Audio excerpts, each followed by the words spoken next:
do what I want, when I want, with who I want. And that to me is the definition of success. When you got laid off, you did not know what you really were going to have set up. It's the story that you create from now forward. It's up to you. A month and a half of depression and not knowing where I was going to go, thinking that I was going to, end up homeless or, all these things. On today's episode, we have an architect turned entrepreneur. He was laid off in 2008 and quickly embraced the online business world, where he has impacted millions globally, from his products to his world-renowned podcast, Smart Passive Income. A believer in service-first success, he has crafted incredible teams and systems. His goal has been to inspire through action and share joy. And he's been guided by the principles of embracing unplanned moments, owning his successes and failures, and forging a unique path to happiness. I'm so excited to welcome my guest today and my good childhood friend, Pat Flynn.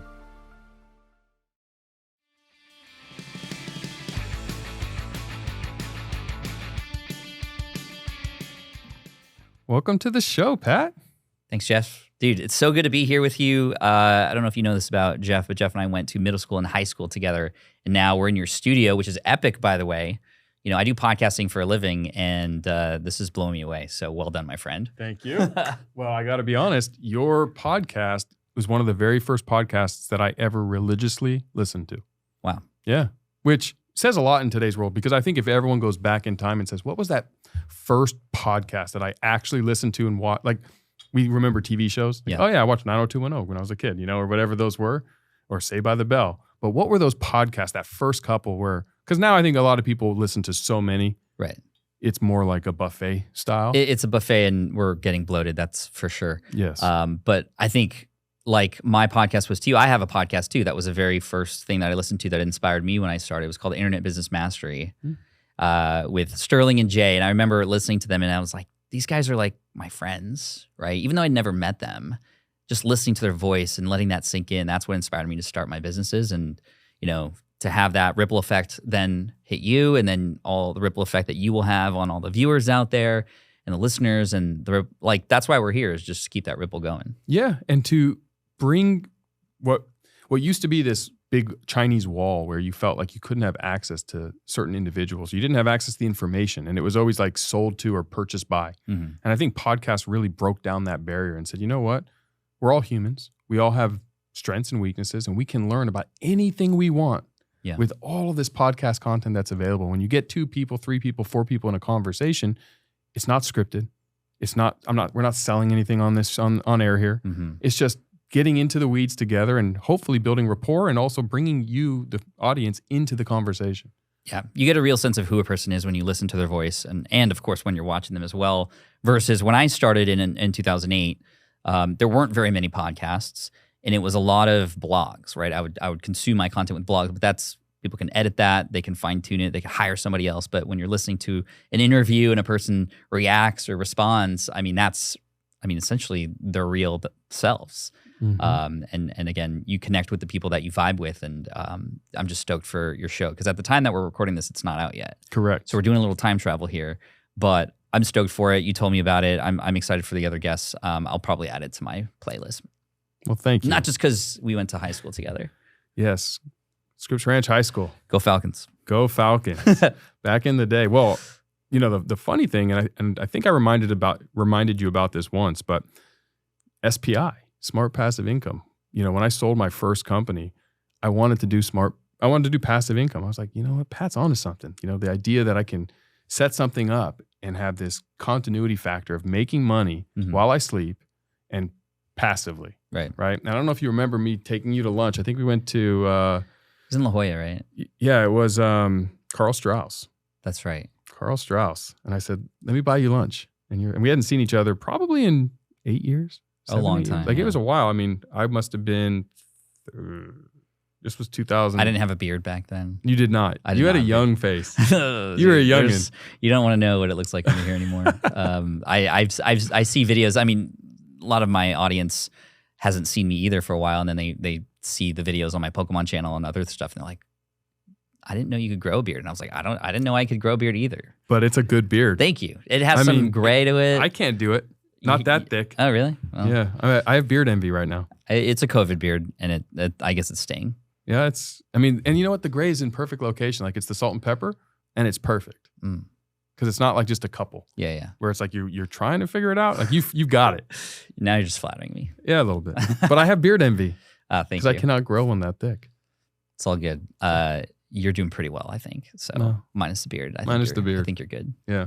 So why I took you to lunch though, if you don't remember, was because I had just sold a company and didn't know what I was going to do with my life. And I remember your story in 2008 when you got laid off at the worst time ever, the Great Recession. And you were able to pivot to this new world of online with no experience, passive income, which is amazing. And you were sharing it openly and publicly of not only how you did it, but how much money you were making month over month. And I thought that kind of vulnerability, that kind of exposure, and that kind of access to you was awesome. And being the relationship-minded guy I was like, I need to talk to Pat. Yeah. And so you were grateful enough to accept my offer to go to lunch. And I tried to hire you that day, and you told me no. And I loved you for it because it was on brand. But it was like, you were like, it's passive income, Jeff. It's not active income. Yeah. I mean, there's no such thing as 100% passive. I mean, still things require upkeep. I mean, real estate, yes, it can be passive. Things appreciate, but you still got to upkeep properties, investments. And same thing with businesses. You can't just leave them forever, but you don't have to be present all the time to a point where if you stop doing things, then you stop making money. You can set things up and set up systems, set up people, set up software, whatever it might be, to continually work for you over time. And like you said, even while you're sleeping. And, there's a lot of people who talk about this stuff in a way that makes it sound like it's a pipe dream, like it's a get rich quick thing. And it's not a get rich quick thing. There's a lot of active income that has to happen first before then you can turn it into something passive. But for me, the reason I said no and the reason why is because I knew why I wanted to do what I wanted to do, which was spend more time with my family and have the freedom of time and freedom of, financially to do what I want, when I want, with who I want. And that to me is the definition of success. And sure, like some people, definitions of success mean mansions and cars and all this kind of stuff. And that's cool for them too. But for me, it's family, it's time freedom. And I knew that if I said yes to that, then I'd be saying no to those other things. So, well, and that level of clarity though is part of your success formula, because I think what derails so many opportunities are presented to us on a daily basis, and they all sound good when you first hear them, or there's upside to them. Like, oh, I'm going to make some money, I'm going to do this. But you had such a laser focus on what you wanted and the clarity on it. What gave you that? Because this was 3 or 4 years after you had been laid off, but when you got laid off, you did not know what you really were going to have set up. I mean, no. I know a little bit more of the story, but I kind of want to hear a little deeper into that moment, because I think we're heading into turbulent times and people might be in those pivotal moments where they're going to have to rethink their future. For sure. But with this kind of thing that's happening again, the recession, a lot of great businesses, a lot of new things come out of these times, right? These are times for opportunity. And the question to ask yourself is, what does this make possible, right? If crazy things are happening in our lives or we're losing our jobs or whatever, okay, well, what does this make possible? Not what was me or why me. It's the story that you create from now forward. It's up to you based on how you react to all these things. So for me, when I got laid off, I mean, it was tough. A month and a half of depression and just not knowing where I was going to go, thinking that I was going to, end up homeless, or all these things came about. I'm grateful for people in my life who supported me. However, my fiance at the time, who's now my wife, April, she was like, no matter what happens, I'm going to stick there with you. Like, we're going to get through it together. And that was very important. And as you know, relationships and the people that you surround yourself with, I mean, your net worth, or your network is your net worth, I think they say. And I'm so grateful for my fiance. And then my family was also like, hey, whatever happens, like, you're not going to be homeless. Like, we have a spot for you and we want to help you get back on your feet. But it wasn't until the Internet Business Mastery podcast that I discovered that there was a world out there in the internet space where you could take the information that you knew and package it in a way that serves others. And I knew information about an exam that I took that was very difficult. It's called the LEAD exam, Leadership in Energy and Environmental Design. Very niched exam in the architecture space. And I had built a website and I started to get traffic to that website. And then I created a study guide that I sold for $19.95 at the end of 2008. And in that first month, I had made $7,908.55 from an ebook, like literally just a PDF file. I had no idea what I was doing. I was figuring it out along the way. And you always say this, like, you don't need the experience before you get into something. the thing you get into becomes your experience. That's right. And so that's sort of like just diving into the deep end taught me so much more. And there's a book out there called 10x is easier than 2x. And it goes across the same sort of ideals where, if you're trying to 2x yourself or get twice as better, you're probably going to continue to do the same things and make the same decisions. Just try to get better at those things or put more force into it or just get more efficient with what you're doing. But if you're going to 10x yourself, you can't do the same things that you're doing. You have to take a different approach. You have to find a different route. And that will test you and that'll challenge you. But with big risks comes bigger rewards. I'm so grateful that I got let go, because if I didn't, I'd still be in architecture today because I wouldn't have been forced to figure it out. And I was forced to figure it out, and that business continued to grow and grow. And that's where smartpassiveincome.com came along, because a lot of people and friends of mine and old colleagues said, "How did you do that? Can you show me?" And I said, "Sure." So I built the website. I started to show people everything from the tools I was using to how I was approaching creating content to how I was selling this thing, what was working, what wasn't, and like you said earlier, how much money I was making, which I didn't realize was such a big deal. I was just like, if people are going to learn from me, I want to show them all the things that are going on and truthfully and transparently. And apparently that just blew everybody's mind. Like, oh my gosh, this guy's like showing us how much money he's making and how many customers he has. And it wasn't always rainbows and unicorns. Like there were some down months too. And those months were more interesting to people too, because they started to go, oh, well, why did this not work this month? And it wasn't just about the numbers. It was the things that I did or didn't do that those numbers were a byproduct from. It also gave visibility to the fact that it's, to your point, it's not always perfect. And how is Pat going to overcome it? Right. What are those steps? Right. And to see that it's okay if you lose money 1 month, then it's okay if I lose money 1 month. You made it possible and acceptable for my journey to be okay, and not to think, oh, if Pat makes money every month and I lose money 1 month, I must be doing it all wrong. Right.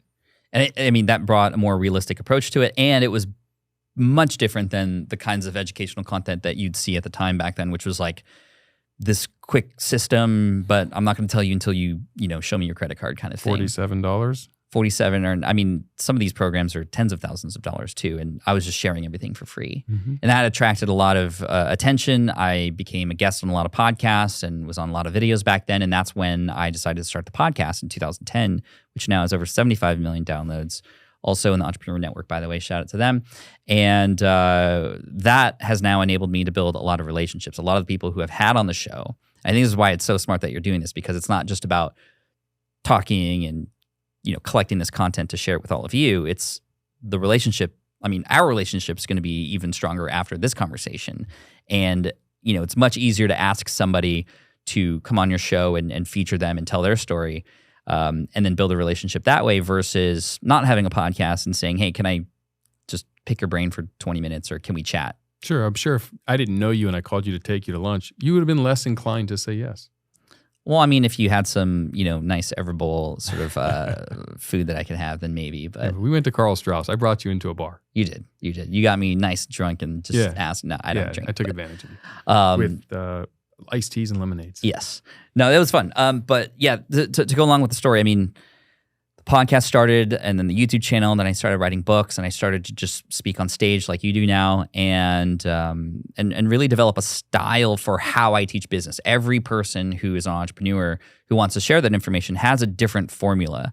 And it's like diets, right? Like a lot of people want the one diet that will help everybody, and that's not going to happen. We're all different body types. We all have different metabolisms, et cetera. But my goal is to share the way that I do it. I love your show because you're asking others to share theirs too. And your job, the audience, is to pick a style that works with you based on the mentor that you want to follow or the future that you want to have, and then just go with it, right? And try it and experiment. And, I think you and I align, and we have some similarities in our business styles. You have your formula, I have mine. And really what mine comes down to is just serving first. Find a problem and help those people. That's really all that it comes down to. Even down to now where I have students that I coach, it's like, let's find one person who has a problem and let's solve that person's one problem. Everything else can stem from there. Mm-hmm. You don't need a website. You don't need a business. You don't need a location in order to help people. And once you get that one result, not only does it teach you where to find these people, how to talk to these people, how to teach these people what their objections are, what their struggles are, how to help them overcome those struggles. Not only do you also get a testimonial after you help them, but you now have the confidence that what you can help people with actually does help, which is, I know, a big problem with a lot of entrepreneurs is we want to solve problems, but then we end up having to sell something or promote ourselves, and we're just not sure, or we have imposter syndrome because we don't know if it's gonna hit or not. Well, find out, like, get it done, get that person the result, and then what happens is you almost now feel a responsibility, an obligation to go out there and promote it, and you speak loud about it because you know that this can help. If you had the cure for a disease, like, and you know that that would help people, you're going to shout from the rooftops to help as many people as you can, right? Especially if you come from a heartfelt sort of service-driven approach. That combined with the systems and the automations and the people and the way that you set up your business, very much inspired by Tim Ferriss. I got to say, when I started my business in 2008, that was a year after the 4-Hour Workweek came out. And that's why my business, my architecture business, did not have a physical space, did not have even physical books, because I wanted to just get that information to people in an as automated a fashion as possible. Yep. So people could download the book, get it automatically delivered to them. I'd wake up in the morning and I'd have an extra, $700 to $800 in my bank account the next morning. And it was just such a unreal, surreal feeling, especially because I worked so hard to become an architect. And here I was doing this thing that I had never done before, and I was making 2.5 times more. And it just kept growing. So anyway, I'm talking a lot, but no, but this is important because I think there's so much especially at this stage in the Pat Flynn journey. I mean, you've had immense success and you're very well known, but I don't know how many people who meet you for the first time or really get to know you now at this stage understand that you're just like everybody else, or you were at that point. Mm-hmm. You had the same challenges, the same trials, the same tribulations, the same uncertainty. I mean, I can't tell you how many successful entrepreneurs that I have had the privilege of speaking with that we've all shared the imposter syndrome. I don't know one that hasn't had it. Yeah. And it either makes you or breaks you. And it's what do you do with it? Mm-hmm. And the fact that part of your journey, that part of your story where, like you just said, it's like, I went to law school to be a sports agent. I've never touched the legal profession pretty much since. You went and were an architect. I mean, how often do you architect at this point? In the traditional sense, very little. Correct, right? And so you have this reshapement of life, of what you thought you were, or this person you thought you were, because one of my core values, one of my success formula for me is change ready, is to be willing to change. And the Great Recession taught me that, because we were, unfortunately or fortunately, children of that era, and we came into the workforce right during one of the worst financial times in the last 50 years. Yeah. I think it enabled us to survive COVID a lot better and handle the next macro black swan event. And those, unfortunately, can break a lot of people or companies, but can shape a lot of people and companies. And I think the Pat Flynn story of 2008 is so valuable, especially, unfortunately, of what I am seeing today in today's weird times. Mm-hmm. And so I think that you can teach a lot of people with what that past was. And a lot of people want to hear about, the Pokemon and the stuff that's more important today, but going back is important as well. Oh, for sure.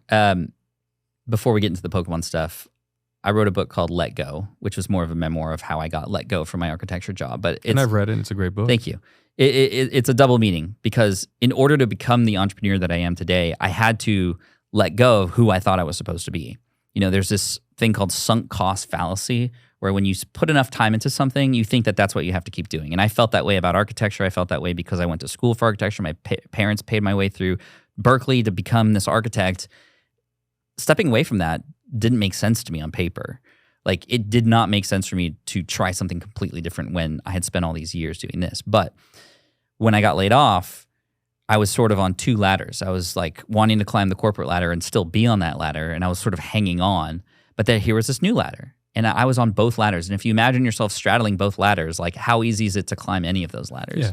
Yeah, it's gonna be weird, and you're gonna fall and hurt yourself. So I had to let go of the architecture career ladder that I had to fully embrace and put all my strength into climbing this new ladder. And this new ladder, the entrepreneurial ladder, was much taller, much higher, a little scarier, but I could climb a lot higher because I didn't have those ceilings holding me back from the growth that I didn't even know I had in myself. But when you got laid off, and I've never asked you this, did you apply for other architectural jobs while you were doing the LEED certification website? I did. Did you go on any interviews? I did. Did you get offered a job? I did not, thankfully. I would have taken it. I was going to ask you if you... 100% I would have taken it. And you'd be an architect today. Probably. Yeah, I moved back in with my parents. I was living in Irvine, California. Both my fiance and I moved back in with our parents who both live in San Diego. And I was living out of my high school, middle school bedroom, making this work, trying to make it work. But I was still going into interviews around architects in the San Diego area because I did not believe that I was supposed to go down this new path. I was hanging on to the thing that I was most comfortable with. But as we all know now, growth comes from outside of the comfort zone. And I'm so grateful that I must have failed a CAD test or something because I had to go in and do some sample CAD drawings, and I guess they didn't impress, thankfully, because nobody ever called me back. And I'm grateful for that because that's when I went all in. Actually, when I went all in was actually a year later when I stopped like worrying about the architecture thing. Hey, fitness fans, ready to crush your fitness goals? Make your move to EOS Fitness, where becoming a member starts at just $9.99 a month. Gyms are open 24/7 and packed with the latest gym equipment to keep your workouts fresh. What are you waiting for? Give them a call, drop by, or hit up jefffenster.com/EOS to join. EOS Fitness, better gym, better price. Now, let's get after those goals. As an entrepreneur, I know how meaningful it is to invest in the people and causes that are close to me. And on GoFundMe, it's easy, safe, and powerful to do just that. Whether you're supporting a family member, friend, local business, or charity. And whenever you make a donation, you're protected by the GoFundMe Giving Guarantee. Visit GoFundMe.com today to help make a positive difference in your community.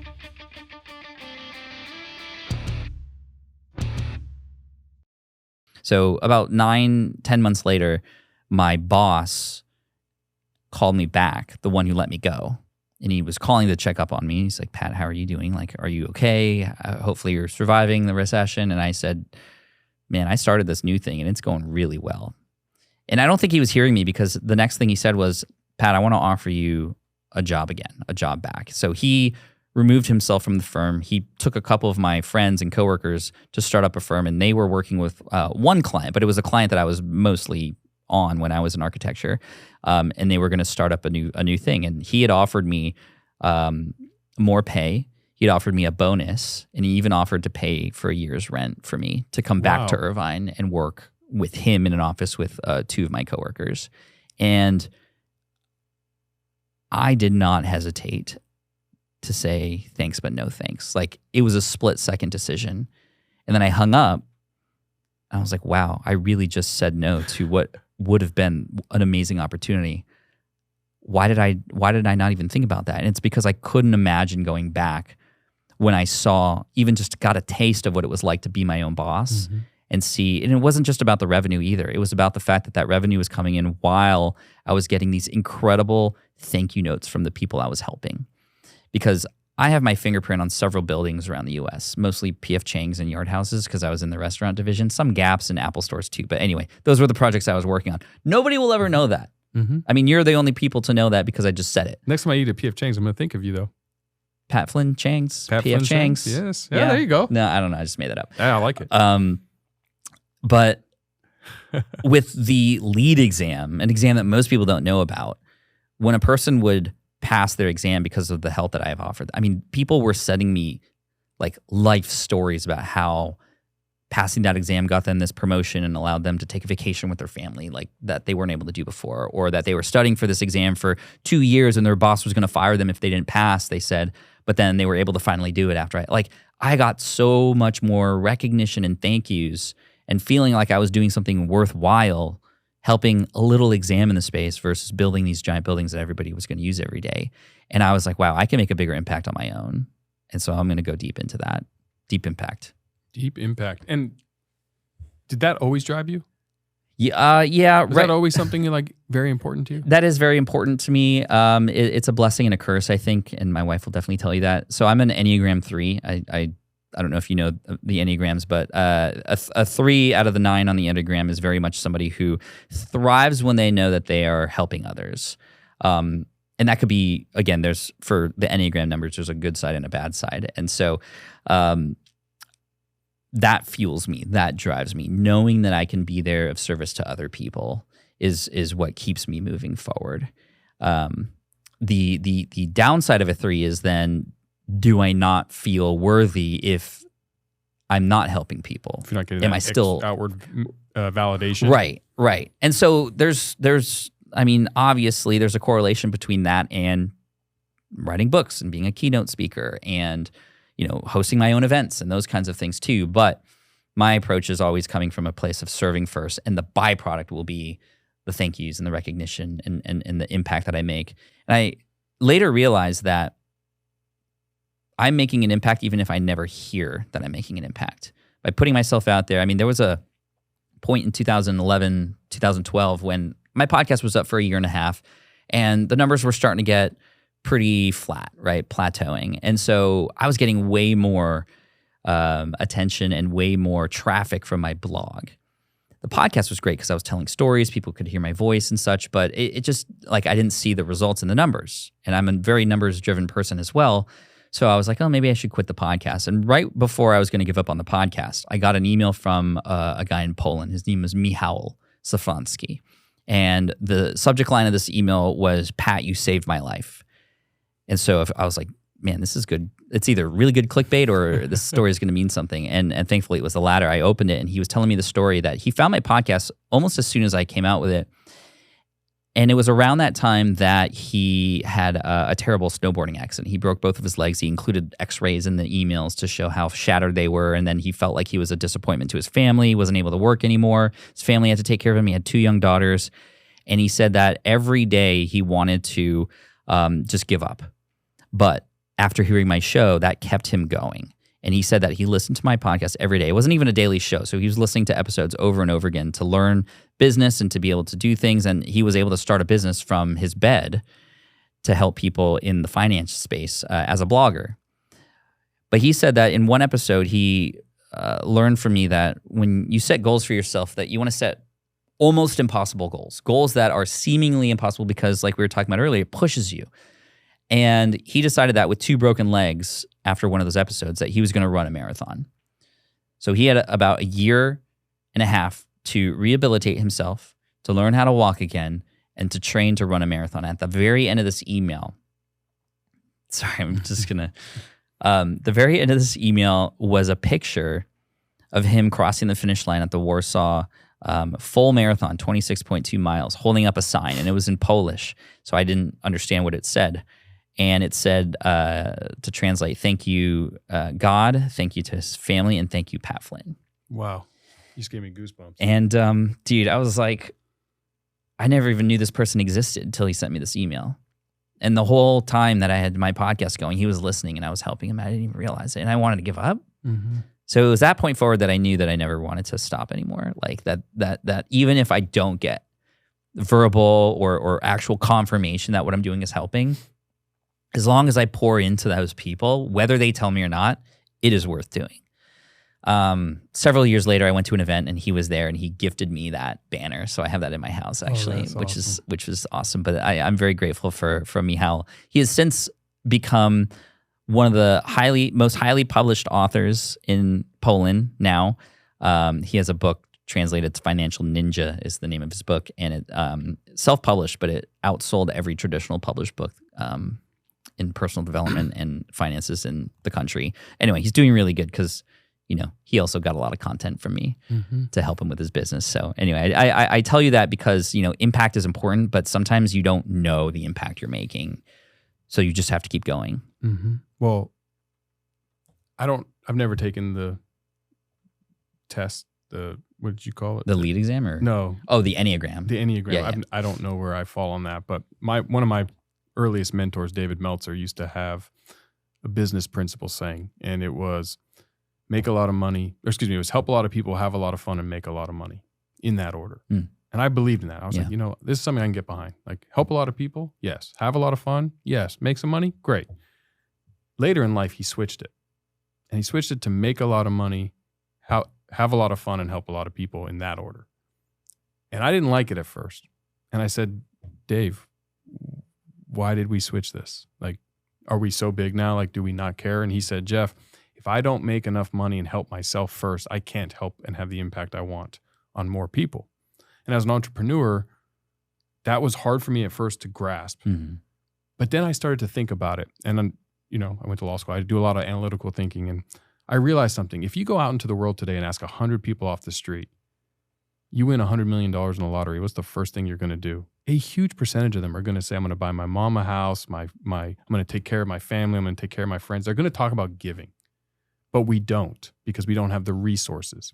And I think what Dave was trying to teach me in that, or in his own business model, but through my learning of that process when I was younger, was you have to enable yourself first so you can help other people. And I think with your podcast, you were trying to get that outward validation first, but because you were having other success, you could keep it going regardless and build that sphere to help more people. Because if people don't know you, they're not going to listen to you. They're not going to listen to the content you're creating, the guests you're going to bring on. You can't have that impact you really want to have. And the Mihails of the world are not going to get that access. And who knows where they are without it. And you don't realize the kind of impact and touch you can have on people or where it comes from. So true. And I mean, there's the Mathis twins were on my show, and they have this saying, and I can't get it out of my head, but it's exposure leads to expansion. Because they grew up in a poor neighborhood with no resources, no access to information, and no belief system around them that says you can be anything you want. We grew up okay. We grew up in a middle-class family, communities where our parents weren't really I don't know yours, but entrepreneurial was not something we were taught. No. It was go to graduate school, get a degree, and follow the corporate path, right? 100%. But we didn't have, it wasn't struggle bus like for others.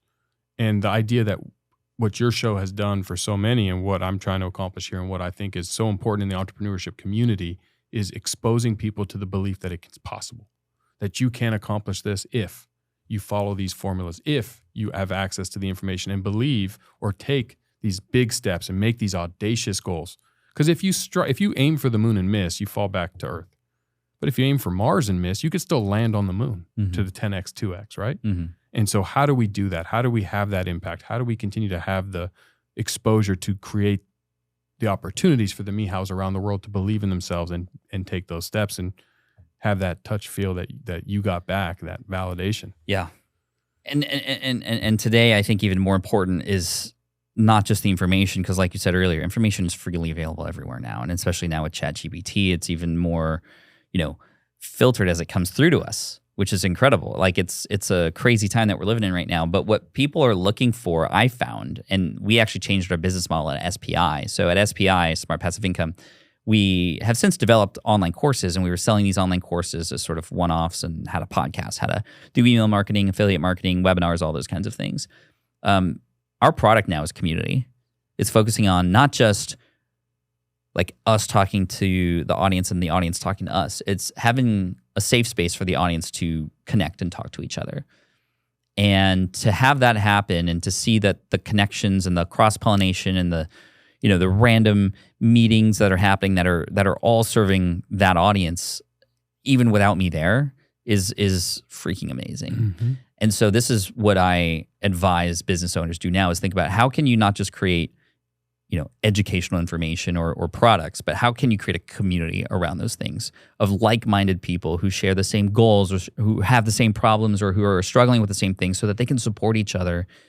If you do that, you become essentially the facilitator of those interactions, and it does nothing but heighten your brand and increase the amount of support and exposure and reach and love for what you're doing. So my latest book that came out in 2019 is called Superfans. I've also read that. Thank you.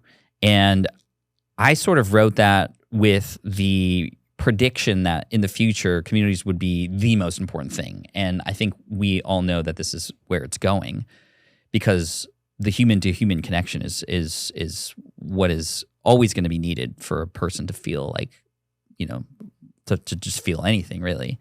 And so in 2020, during the pandemic, I started a new thing with the Superfans playbook in mind, with making people feel like they belong to something, with common language between that community, with actually building a community in the Pokemon space.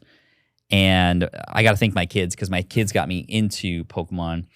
And then, of course, they kind of grew out of it. And now here I am as a 40-year-old now going super deep into it, deeper than I ever thought I would. When we grew up, I grew up with Magic the Gathering. Yep. And Pogs. And Pogs. Oh my gosh, yes. Pokemon was a little too young for us at the time. I actually worked at a Toys R Us in Mira Mesa, and every Saturday I had to come in and set up tables so that the kids could come in and play Pokemon. And I was always like, Pokemon, such a kid's game. Now here we are. But of course, now it's a collectible. Now it's something people invest in, and it's still providing a lot of bonding experiences between parents and their kids, and trading, and like the cards are still coming out. There's the anime, there's all the things around it, Pokemon Go. So I started this channel called Deep Pocket Monster on YouTube in 2020. I got really deep into the world of Pokemon and YouTubers, and found that there were some holes, and I could come in and tell a better story. And try to just entertain in a way that's different than what everybody else was doing, which was opening packs of cards and screaming when they got something cool, which was fun, but that's not me. I want to tell a story, I want to go deep, and I want to have some fun doing it. Now, fast forward today, 2.5 years later, we're at 650,000 subscribers. It is actually more profitable than anything I've ever done because it's a small team, and the ad revenue from YouTube plus the sponsorships and such are just out of this world. It's a much bigger audience because it's more entertainment versus focus like entrepreneurship. But I'm also just having so much fun, and it's allowing my kids and I to connect. Kids are actually employees of my company now. They are on payroll. They are. It's also good for tax benefits. Good. That's the primary reason why they came in, and now they're learning money management, and I can teach them about investing, and they have some money to play with and invest. But also, they're working hard, and they're a part of the videos, and they're helping me with merch and those kinds of things. So it's pretty cool. And now we're bonding over that. Just like it's just really fun. I hosted an event in Anaheim about a month ago, and we had 2,500 people come to a first-year event with zero marketing spend because I set up the event in a way that just brought the community together to have fun, and it's called Card Party. It's not a convention. It's not a expo. It's a party. Like, let's just have fun and celebrate this thing where on the outside we all look like nerds, and people are like, why are you playing with that? This is the space for all of us to come together and not get any of that. We can all relate to each other. And then it was like kids, adults, YouTubers, brands coming together, and we just had such a blast for 2.5 days. And we're definitely going to do another one. We've already sold, I think, a few hundred tickets, and we don't even know where it's going to happen yet. People want it in. And it's because community is so strong and it's needed. And I know how to build community. It's just been so fun. But yeah, the Pokemon thing has been when people hear that I do that now, actually what's really funny is parents will come to me and they say, Pat, I listened to your podcast for years.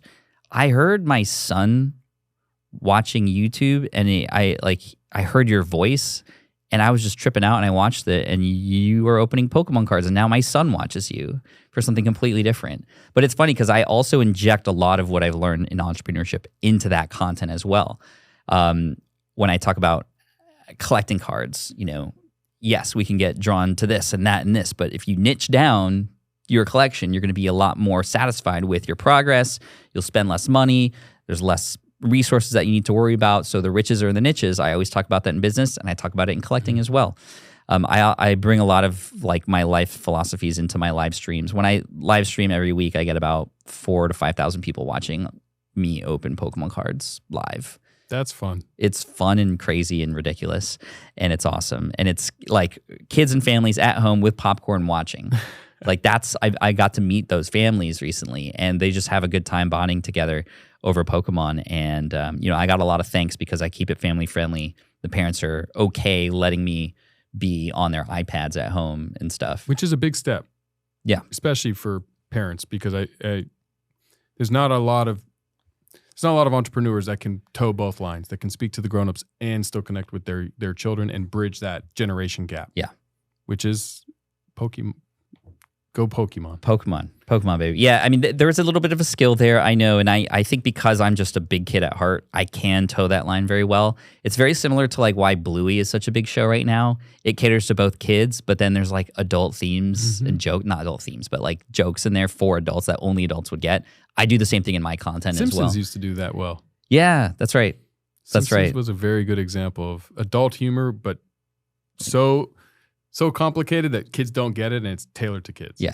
Because I used to watch. So I try to do that. Anyway, I'm just having a blast creating content for a different audience.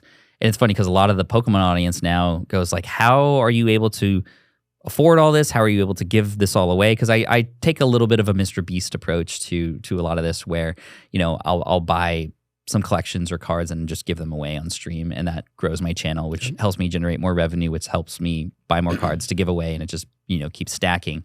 But a lot of those people, they dig a little bit deeper and they find my other channel and they find my podcast. And now many of them are students, which is cool. And even kids who want to learn how to start a podcast. I have a course on how to start a YouTube channel. A lot of those people from the Pokemon, I mean, it's proven. I know what I'm doing. And so they go to my courses and it's, I don't even have to sell it. They ask for it, which is the coolest thing. Because you're giving value. You're not selling because there's no reason to sell. You have what people want. You have a formula that they can follow and get results. And that is the best way. When I used to make my living selling, it was solution-based selling. You were providing solutions. Right. You're not selling me a product or service hoping to just get my money because that's the end of the transaction. You're providing me a solution to a problem. Right. And all I have to do is invest in that solution to solve my problem. Right. I'll do that all day. Oh, exactly. It's the difference between somebody knocking on your door and saying, hey, do you need this vacuum? I don't need the vacuum. Well, this vacuum's great though. It's better than your current vacuum. That's not a problem for me right now, right? Correct. Versus I have bugs in the house. Just please give me a spray that I could use right now to eradicate all this. Yes. Solution-based selling is in my opinion, the only way to sell products and services. It's the at least secret to if you want to go to bed at night. And if you want to make a lot of money long term. Oh yeah. And not be a used car salesman that no one wants to interact with and feel icky about it. Mm-hmm. So I have a question for you. Hey there, it's your host, Jeff Fenster, and I have something very exciting to share with you today. Here on the Jeff Fenster Show, we're all about growth, both personally and professionally. Speaking of growth, have you ever heard of Everbowl? As the proud founder of Everbowl, I can tell you firsthand that we're on a mission to help everyone unevolve, to live actively and eat stuff that's been around forever. Imagine stepping back into a world where everything you eat is fresh, nourishing, and packed with nutrients. At Everbowl, we've got you covered with our wide range of superfood bowls. But it's not just about the food. It's about a community of like-minded individuals who are determined to embrace a vibrant, fulfilling lifestyle. Join us on this journey as we redefine what it means to be healthy and active. So if you're ready to unevolve and be the best version of yourself, head over to everbowl.com and check out our menu. And I ask a lot of people this. Describe to me what the word entrepreneur means to you.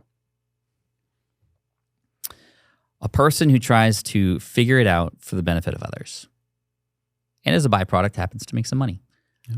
But the entrepreneur is the person who's going to step up to figure out how to solve that problem. They're going to get creative. They might not know exactly how they're going to solve that problem, but they know that they just need to keep going to make it happen. And I think you've done that in a way with Everbowl in a brilliant way, where you had never been in an industry like this before, but you figured it out, and you figured it out as you went. And not only did you figure it out, you figured out ways to make it more efficient and make it even better. I mean, you can go up the chain to Elon Musk. How are we going to create an electric vehicle that actually is, designed in a way that everybody will want it and is still fast and efficient? I don't know, but he figured it out. And he went back down to first principles to determine, are these rules that we're saying about cars still actually true or not? And he just redesigned from the ground up. He figured it out. Mm-hmm. So an entrepreneur figures it out for the benefit of others and happens to make some money along the way. Do you think everyone should be an entrepreneur? I think everybody should learn the skills that an entrepreneur would use. Whether that means they should be an entrepreneur or not, that's going to be a choice that they'll have to make on their own. I can't speak for anybody else. You'll have to determine that on your own, because you can still be incredibly useful, helpful. You can still be happy as an employee. But when you learn the skills of entrepreneurship, such as how to figure things out, how to communicate your ideas, I mean, those are skills that every employee should have. You'll make more as an employee having those skills. Oh, exactly. You'll go up the ladder much faster, for sure. So whether you should break free from what it is you're doing to start your own thing is going to be up to you and your own circumstances. So I can't tell you if that's what you should do or not, because only you know that. But you should learn the skills that an entrepreneur uses to succeed, because those skills are applicable everywhere. I love it. I get asked that question a bunch from young college kids that are trying to figure it out, and they are trying to force entrepreneurship. And I try to explain to them, everyone should be entrepreneurial minded. Okay, so same answer. Similar answer, Actually, you said it much shorter and better than I did. But. That's my question. Yeah, that's true. Do you have your core values defined? Perhaps not as well defined as you, but I know inherently why I do what I do and what I want to happen, right? And serve first is the most important thing. Own up to your mistakes, is another important thing. I think that comes from, how I was parented, where, my parents, I love them, but they never admitted when they were wrong.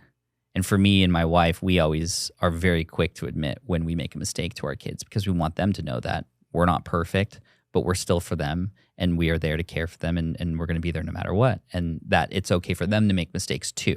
I grew up in a household where I had to be perfect. I had a 4.3 grade point average out of Scripps and still was not valedictorian even with a 4.3. Our class was very competitive. You were close though. It's close, Marnie.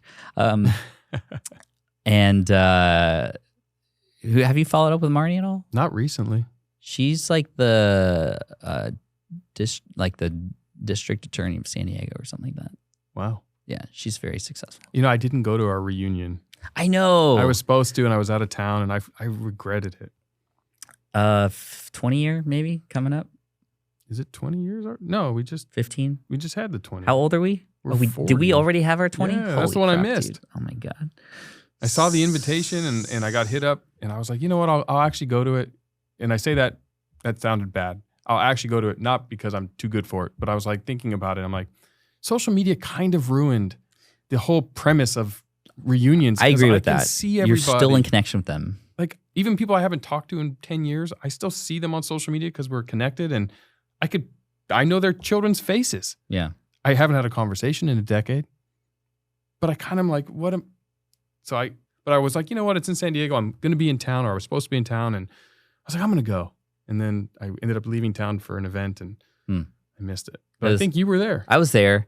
Marnie, who I was talking about, one of her powers as district attorney, she gets to create like today is officially this day. Like she gets to actually coin that day in San Diego. So she made that day, I think it was October something that year, like every time that day, like officially the Scripps Ranch High School class of 2001 day. Like she officially we have our own day. We have our own day, which Marnie, thank you. It's just awesome, and doesn't really mean anything, but it's kind of special. No, it's very special. And you should have gone, and we'll make sure you're at the next one. I will be at the next one. Yeah. Or why do we have to wait to a reunion to like come together? Can't we all just like? I'm talking to Mr. Community. Well, I don't. Yeah. Maybe. Yeah. Who's in charge of the? Like May's in charge of it. She should be in charge of it. She's good at that. No, she's great. No, but she's been busy playing Supermom actually. But yeah, sorry, I got way off track. Yeah. Where do you want to go from here? Well, my other question for you actually is if you had to start over today, pretend all the wealth, all the businesses, all your exposure, no one knew your name, you didn't have the podcast.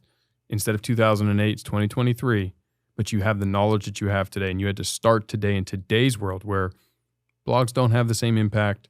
There's much more saturation in the podcast space. Social media, personal branding world is much tougher to penetrate through. What would you do first?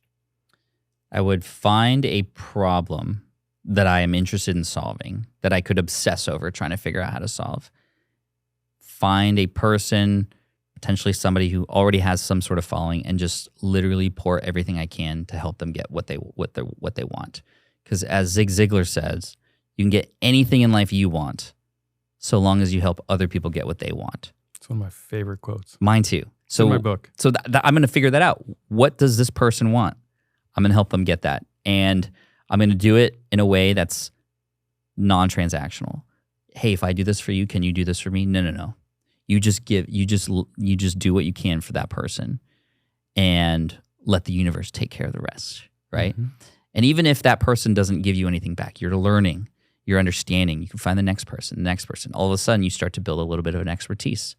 Now I'm going to start a YouTube channel. I'm going to start talking about the people that I'm helping and how I'm helping them, and the things I'm discovering, the new ways that we can all, consider the things that we, the things around this niche, and just be patient. I think something Gary Vee talks about a lot is micro hustle, macro patience.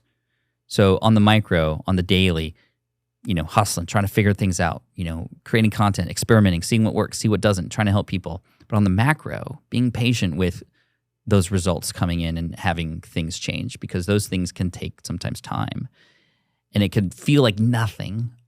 And then all of a sudden, boom, it just starts to take off. And a lot of people, unfortunately, seem to quit right before that inflection point, right before that hockey stick curves. They quit right before. And you got to stay patient, and you got to keep going.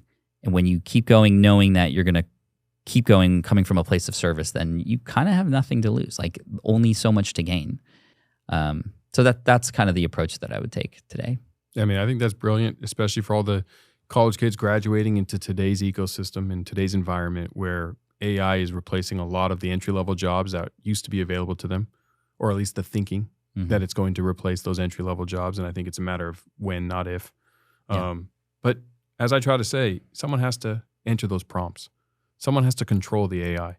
Someone has to be thinking about how to use AI to make their job more efficient.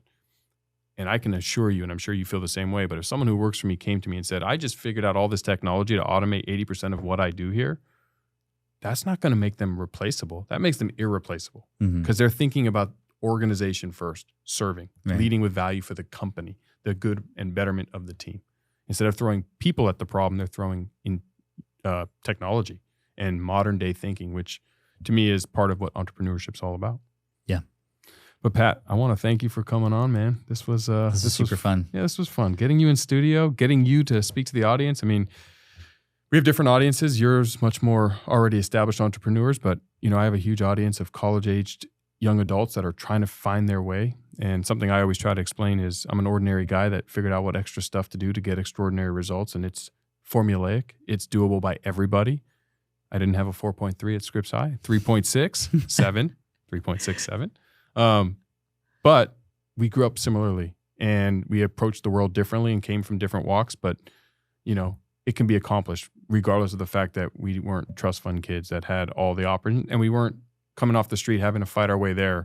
We are that middle of the road group, and on all fringes, there's accessibility and options. And picking your brain and getting you to speak to them is so valuable. So I want to thank you from the bottom of my heart, and it shouldn't take every 2.5, 3 years for us to connect. I mean, we literally live right by each other. Yes. So let's definitely grab a coffee, beer, whatever. Yeah.